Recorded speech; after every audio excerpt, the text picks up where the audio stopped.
Qachon cho'ng bo'lganda o'zi yaxshi ko'rgan kasbing bor? Men Zanhar Qaysar bu yil 9 yoshga edim. Onamning ismi Fatgul Erkin. Onam bir grimchi. Onam o'zining qalbidagi tani bir grim qanashgan. Aldash bo'lib ketgan chog'da men chirib yordamlashaman. Yana to'b chipirib, to'b chipirman. Yaxshi tanishlar. Ha. Endi ummatda Mening ko'nglimda o'ylagan chog'da onam eng güzel ayol. Mening akam Jug'rush Qamara. Ba'zida akam ikimiz tanishmiz. Mening akam oliy maktabga imtihonini tayyor qilyapti. Men bilan o'ynashga cho'li yo'q. Lekin mening darslarimni tahrir qilib turdi. Baland tahrir qilib turdi. 姐，我这里不会，你可以讲讲我吗？技术吧。 Qanday ish qilyapsizlar?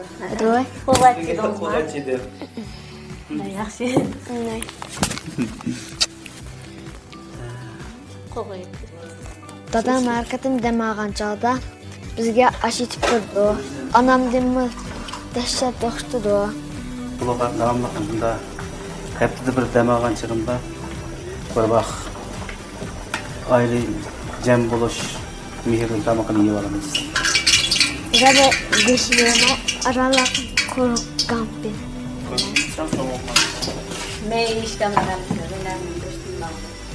Davası ma benden ne git maşkız kırpıyorsan.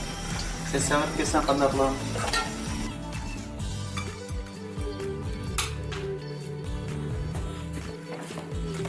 Ana aş pişti. Bunu açtık, aşayımız.